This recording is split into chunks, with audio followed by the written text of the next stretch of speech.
नमस्ते। आज हामी डाटाबेस व्यवस्थापनको संसारमा अलि गहिरिएर हेर्नेछौँ, विशेष गरी क्वेरीज, फर्म्स र रिपोर्ट्स जस्ता एकदमै शक्तिशाली उपकरणहरूलाई कसरी चलाउने भनेर सँगै बुझ्ने प्रयास गरौँ। कहिलेकाहीँ यस्तो लाग्छ नि, हामी डाटाको समुद्रमा डुबिरहेका छौँ। जानकारी त थुप्रै छ, तर आफूलाई चाहिने कुरा निकाल्न चाहिँ एकदमै गाह्रो। यो धेरैको साझा समस्या हो, तर नआत्तिनुहोस्, यसको समाधान पनि छ। यसो सोच्नुस् न, डाटाबेस भनेको एउटा राम्रोसँग मिलाएर राखेको पुस्तकालय जस्तै हो। हरेक जानकारी किताब जस्तै आफ्नो सही ठाउँमा हुन्छ। तर यति ठूलो पुस्तकालयमा आफूलाई चाहिने कुरा कसरी भेट्ने होला त? हो, मुख्य चुनौतीहरू नै यिनै हुन्।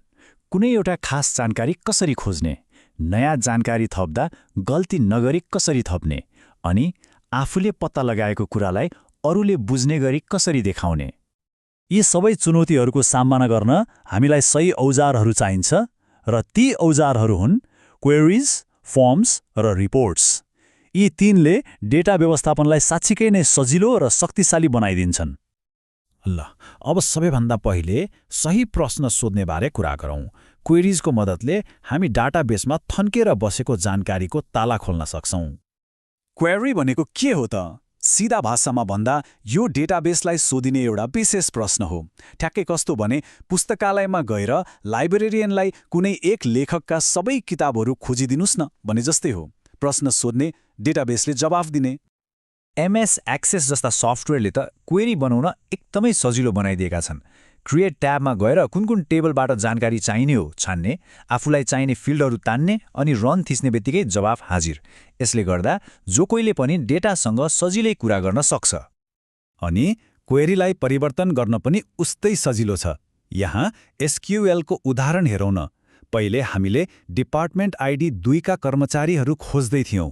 अब त्यो 2 को ठाउँमा 3 लेखिदियौँ। बस यति सानो परिवर्तनले हाम्रो प्रश्नको मतलब नै फेरियो।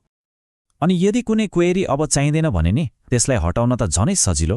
क्वेरीमा राइट क्लिक गर्ने, डिलिट थिच्ने, सक्यो। एकदमै सिधा र सरल।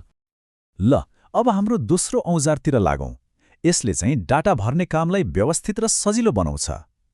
फर्म्सको माध्यमबाट जानकारीलाई सही ढाँचामा राख्न सकिन्छ। फर्म भनेको डाटा भर्न, मिलाउन वा हेर्नका लागि बनाइएको एउटा सजिलो माध्यम हो।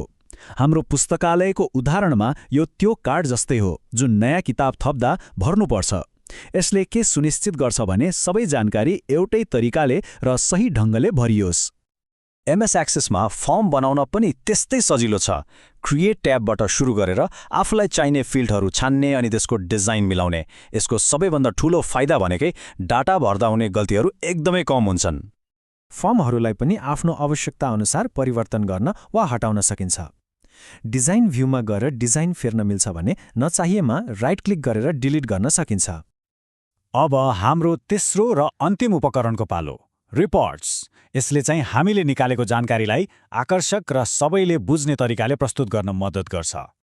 रिपोर्ट भनेको डाटालाई राम्रोसँग सजाएर प्रिन्ट गर्न मिल्ने गरी प्रस्तुत गर्ने एउटा तरिका हो।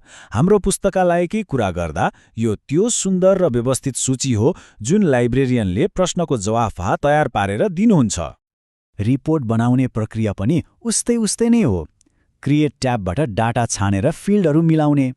तर रिपोर्टको सबैभन्दा शक्तिशाली पक्ष के हो भने यसले डाटालाई समूह बनाउने, क्रम मिलाउने र हिसाब किताब समेत गर्न सक्छ। यसले गर्दा जतिसुकै जटिल जानकारी पनि सरल देखिन्छ। र स्वाभाविक रूपमा रिपोर्टलाई पनि परिमार्जन गर्न वा हटाउन एकदमै सजिलो छ। डिजाइन भ्यूमा लेआउट मिलाउन सकिन्छ वा आवश्यक नभएमा हटाउन पनि सकिन्छ। ल, अब हामीले यी तीनवटै शक्तिशाली उपकरणहरूलाई एक-एक गरेर हेर्यौँ। अब यिनीहरू सबैलाई एकै ठाउँमा ल्याएर हेरौँ न त, यिनीहरूले कसरी सँगै मिलेर काम गर्छन्। त्यसो भए छोटकरीमा भन्नुपर्दा क्वेरी भनेको प्रश्न सोध्न र डाटा छान्नको लागि, फर्म भनेको सजिलोसँग डाटा भर्न र मिलाउनको लागि, अनि रिपोर्ट चाहिँ त्यो डाटालाई राम्रोसँग प्रस्तुत गर्न र बाँड्नको लागि। यी तीन मिलेर एउटा पूर्ण डाटा व्यवस्थापनको सेट नै बल्छ। यी उपकरणहरूमा पुख्त हुनुको मतलब के हो भने डाटा भर्ने, खोज्ने र देखाउने काम एकदमै छिटो, छरितो र प्रभावकारी हुन्छ। यसले समय पनि बचाउँछ, गल्ती पनि कम गराउँछ। र अन्त्यमा यो सब किन यति महत्त्वपूर्ण छ त? किनभने राम्रोसँग विश्लेषण गरिएको डाटाले नै सही निर्णय लिन र कामलाई प्रभावकारी बनाउन मद्दत गर्छ। जब सही जानकारी सही समयमा सही तरिकाले उपलब्ध हुन्छ तब मात्र राम्रो निर्णयहरू लिन सकिन्छ। अब जब यी औजारहरूलाई बुझिसकियो, एउटा प्रश्न सोच्न लायक छ। हाम्रो डाटाले वास्तवमा कुन कथा भन्न खोजिरहेको छ? त्यो कथा पत्ता लगाउने शक्ति अब हाम्रै हातमा छ।